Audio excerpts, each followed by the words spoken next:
घास के ये विशाल मैदान पूरे अमेरिकी महाद्वीप के बीचों बीच फैले हैं, टेक्सास से लेकर कनाडा तक। लेकिन इन घास के मैदानों की गर्मियां हर जगह एक सी नहीं होती। साउथ डकोटा के ऊंचे इलाकों में गर्मियां नरम और भीगी हुई होती हैं।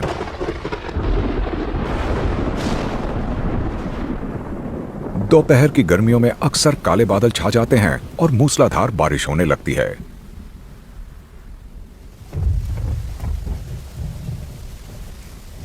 और ये यहां की घास के लिए अच्छी बात है, उन जानवरों के लिए भी जो इसे खाते हैं।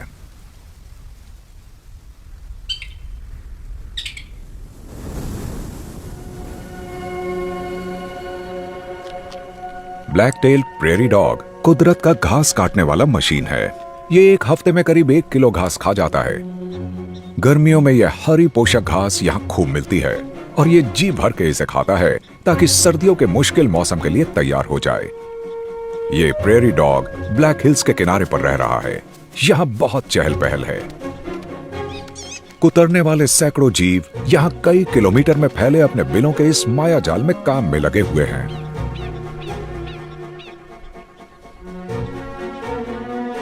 ये एक आम परिवार या कोटरी है जिसमें एक दूसरे के रिश्तेदार 3 वयस्क मादाएं हैं, 1 साल के 2 बच्चे और एक वयस्क नर।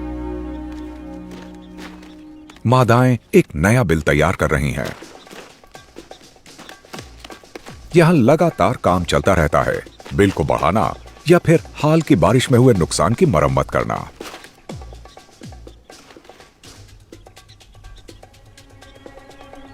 पहरेदारी कर रहे नर का काम है खतरों पर नजर रखना।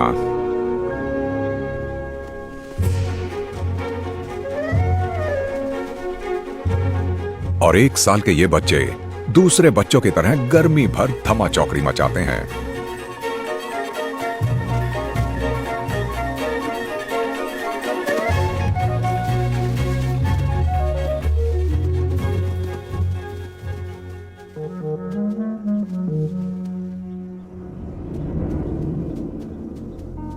डॉग्स के इस इलाके में ऊंचे मैदानों पर रहने वाला एक घुसपैठिया आ रहा है, एक कायोटी। नर इन आवाजों से परिवार को खबरदार कर रहा है और यह खबर पूरी बस्ती में फैला दी गई है।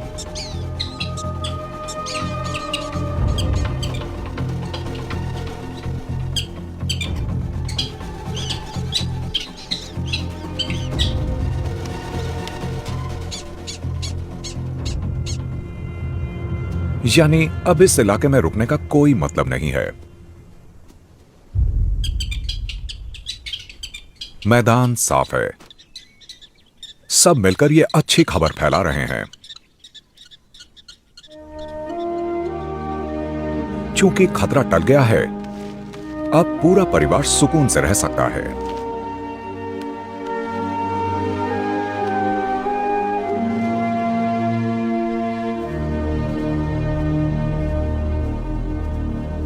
कायोटी के लिए प्रेरी के इन मैदानों पर शिकार की कमी नहीं है।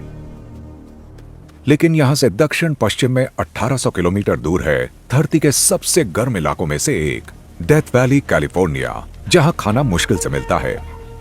जुलाई का महीना आधा बीत चुका है और तापमान 52 डिग्री के पार चला गया है। खुद को ढाल लेने वाले इस कायोटी के लिए यहां बचे रहना आसान नहीं है। ये मादा कुतरने वाले जीवों, कीड़ों और बीजों की सीमित खुराक पर जी रही है। रेगिस्तान के सारे जीवों की तरह उसे इस तपती सरजमी पर हर मौके का फायदा उठाना है। यहां की तपती हवा भी राहत नहीं पहुंचाती। ये इतनी गर्म है कि जानवर झुलस कर रह जाएं।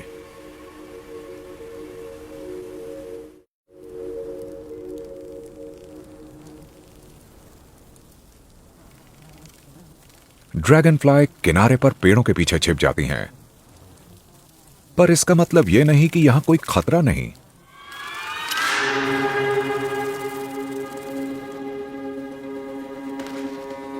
यह है ग्रेटर रोड रनर।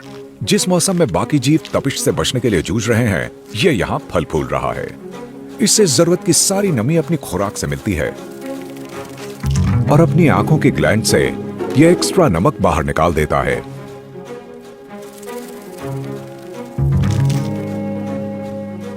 इसलिए गर्मियों की तपिश से इसे कोई फर्क नहीं पड़ता। इसके पास अपना इंतजाम जो है।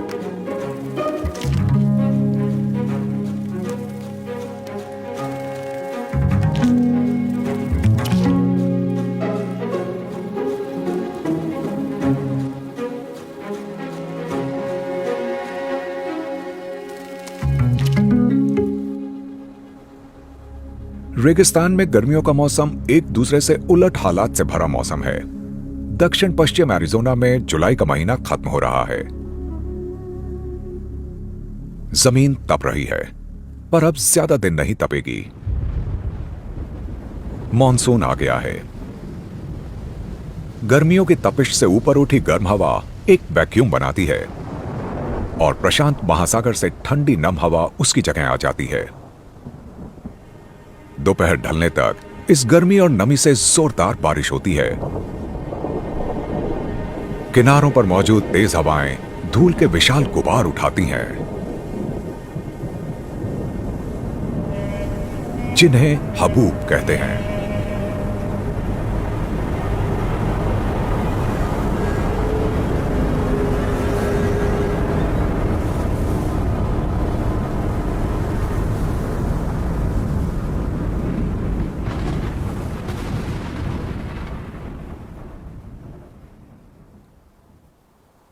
रात तक ठंडी हवा तूफान को शांत कर देती है।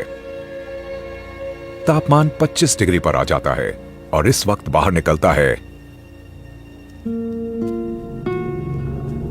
ये नर टैरेंटुला।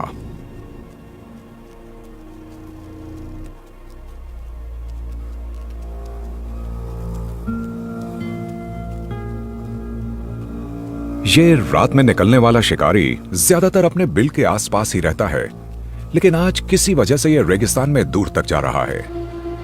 ये 10 साल का है और मिलन के लिए तैयार है। हालात इसके खिलाफ हैं। हो सकता है कि इस सफर में इसे मादा मिले ही ना और उसके बजाय इसका सामना भूखे सांपों और कायोटी से हो जाए। पर किस्मत इसका साथ दे रही है। उसे मादा के फेरोमोन की हल्की गंध मिली है, जिसके सहारे वो आगे बढ़ा तो एक रेशमी जाला नजर आया है। ये हौले से इसे छूता है ताकि इसके आने का पता लग जाए। पर क्या यहां मादा है?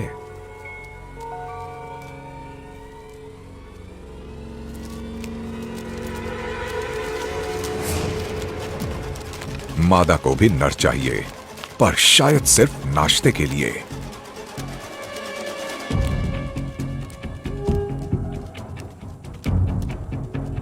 नर मादा के जहरीले दांतों से बचने की कोशिश में है। नर ने अपने पैरों को जकड़कर मादा को ऊपर उठा लिया है। इसका जहर लकवा मार सकता है और भीतर से इसे तरल बना सकता है।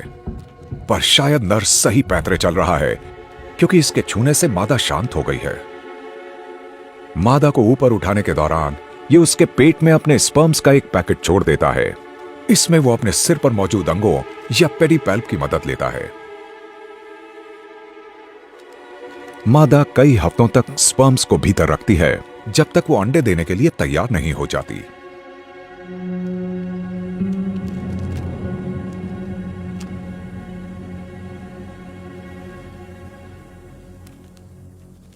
अलविदा कहते हुए दोनों एक दूसरे को चूमते भी नहीं, क्योंकि नर जानता है कि मादा अभी उसे शिकार बना लेगी।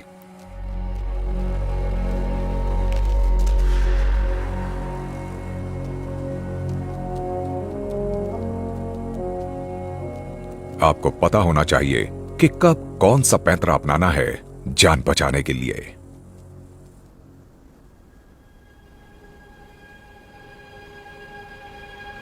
गर्मी से बचने के लिए कैलिफोर्निया के कुछ बाशिंदे समंदर किनारे जाते हैं।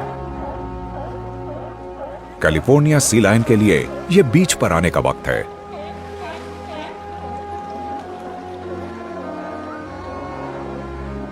ये किनारे के छोटे छोटे द्वीपों पर प्रजनन करने और बच्चे देने आए हैं।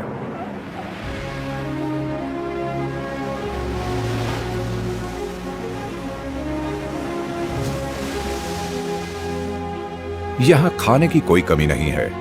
गर्मियों में उत्तर का ठंडा और पोषक पानी दक्षिण की गर्म धाराओं से मिल जाता है और प्रशांत के इस पोषक सूप में प्लैंकटन की बहार आ जाती है, जिससे ढेर सारी मछलियां आकर्षित होती हैं और उन्हें खाने वाले जीव भी चले आते हैं। सी लायन माएं गर्मियों में मछलियों की इस भरमार की वजह से यहां आती हैं ताकि बच्चों को जी भर के पोषक दूध मिलता रहे। ये बच्चे कुछ महीने पहले जून की शुरुआत में पैदा हुए थे। हालांकि ये अभी भी मां के दूध पर हैं, पर जब मां मछलियां पकड़ने जाती है तो बच्चे अकेले छोड़ दिए जाते हैं और ऐसा मौका मिलते ही ये खूब खेलते हैं।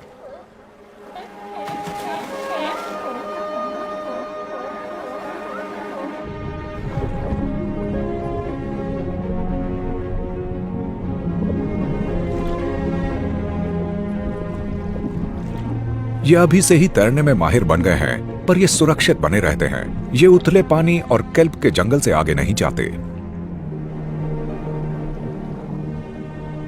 विशाल केल्प 45 मीटर तक ऊंची हो सकती है। जब गर्मियां शबाब पर हों, ये दिन में 60 सेंटीमीटर तक बढ़ती हैं।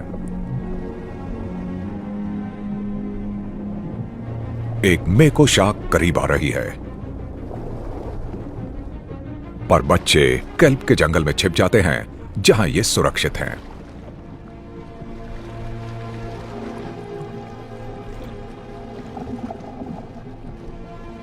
लेकिन ये नीलम जैसी दमकती इस नर्सरी में हमेशा नहीं रह सकते।